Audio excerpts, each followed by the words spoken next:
मानव आंख, सच में क्या कमाल की चीज है। ये सिर्फ देखते नहीं है, ये तो जैसे प्रकाश को पकड़ती है, उसे मोड़ती है, फोकस करती है। बिल्कुल, और फिर हमारे लिए दुनिया की एक जीती जागती तस्वीर बना देती है। हाँ, तो आज हम इसी पर बात करेंगे।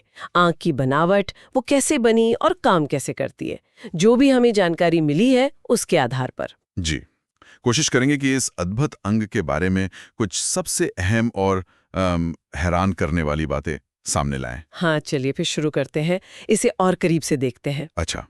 तो सबसे पहले साइज की बात कर लेते हैं। एक वयस्क आंख मतलब कितनी बड़ी होती है? हाँ, तो इसका आगे से पीछे का जो माप है वो करीब 24 मिलीमीटर होता है। 24 मिलीमीटर? बहुत ज्यादा बड़ा नहीं। नहीं, और वजन तो सिर्फ 7 ग्राम के आसपास। आयतन समझ लीजिए करीब 6.5 सीसी। और जो हम सोचते हैं कि ये एकदम गोल होती है, वैसा नहीं है? नहीं नहीं, बिल्कुल गोल नहीं होती, थोड़ी अलग शेप है इसकी। अच्छा, अब आते हैं बाहरी हिस्से पर। सबसे बाहर तो कॉर्निया है ना, जो खिड़की जैसी है। कॉर्निया, और इसका पारदर्शी होना सबसे जरूरी है। हाँ, और ये पारदर्शी कैसे रहती है, ये भी अपने आप में एक कहानी है। बिल्कुल, एक तो इसमें खून की नसें नहीं होती। अच्छा। हाँ, और इसकी बनावट भी खास है। परतें एक खास तरीके से जमी होती हैं, और इसमें पानी की मात्रा भी मतलब एकदम कंट्रोल में रखी जाती है। कमाल है। जी, और इस पारदर्शिता के लिए कॉर्निया की जो सबसे अंदर की परत है ना, एंडोथीलियम, हाँ, वो एक पंप की तरह काम करती है। लगातार एक्स्ट्रा पानी बाहर निकालती रहती है, ताकि वो धुंधला ना हो। बिल्कुल। और सबसे बाहरी परत एपिथीलियम, वो तो मतलब हर हफ्ते नई बन जाती है। हर हफ्ते? वाओ। जी, लेकिन एक बीच की परत है, बुमेन मेम्ब्रेन, अगर वो खराब हो जाए तो फिर दोबारा नहीं बनती। ओ, तो ये बहुत नाजुक मामला है पूरा। हाँ, एक बहुत ही सटीक संतुलन है। ठीक है, कॉर्निया के बाद फिर अंदर लेंस आता है। जी, क्रिस्टली लेंस। वो भी पारदर्शी होता है। कारण वही है, खून की नसें नहीं। हाँ, मोटे तौर पर वही। खून की नसें नहीं हैं, फाइबर बहुत कसकर जमे हुए हैं, और कुछ एंटीऑक्सीडेंट्स भी मदद करते हैं।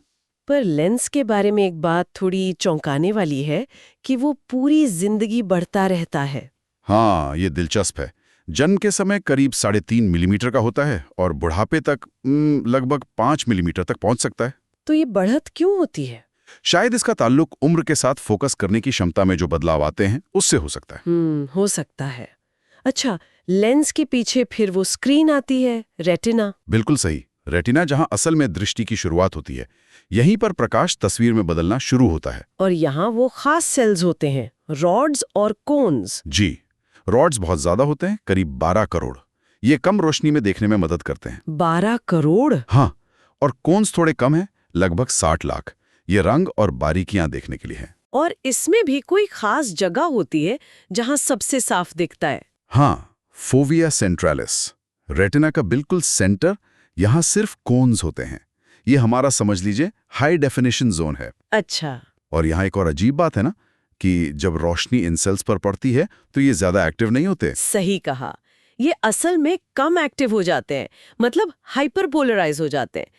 ये सिग्नल भेजने का एक बहुत ही अनोखा तरीका है। बाकी सेंसरी सिस्टम से बिल्कुल अलग। जी, शायद ये अंधेरे में ऊर्जा बचाने का एक तरीका हो सकता है। ये तो वाकई दिलचस्प है। फिर ये सिग्नल ऑप्टिक नर्व के जरिए दिमाग तक जाते हैं। और ऑप्टिक नर्व तो असल में दिमाग का ही हिस्सा है जो बाहर तक आया हुआ है। बिल्कुल, और इसी वजह से अगर इसके फाइबर कट जाएं या डैमेज हो जाएं, तो वो दोबारा जुड़ते नहीं। हाँ, क्योंकि उनमें वो खास परत न्यूरीलमा नहीं होती जो शरीर की बाकी नसों को ठीक होने में मदद करती है। ओह, अच्छा, ये तो हुई बनावट और काम की बात।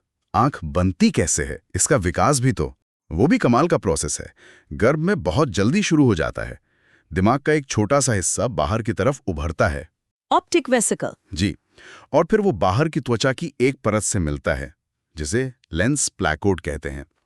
इन दोनों के मिलने से लेंस और बाकी आंख बननी शुरू होती है। सोचिए, दिमाग का एक हिस्सा बाहर की दुनिया देखने के लिए खुद को बदल रहा है ना? अद्भुत। और विकास का एक और पहलू जो ध्यान देने लायक है, मैक्यूला। हाँ, जो साफ देखने के लिए जरूरी है। वो जन्म के समय पूरी तरह तैयार नहीं होता। उसे पूरा विकसित होने में जन्म के बाद 4 से 6 महीने लग जाते हैं। अच्छा, तभी शायद नए जन्मे बच्चे शुरू में सब कुछ थोड़ा धुंधला देखते हैं। बिल्कुल, उनकी नजर धीरे धीरे साफ होती है। तो कुल मिलाकर आँख की बनावट, उसका काम करने का तरीका और उसका विकास, ये सब कितने गहरे जुड़े हुए हैं।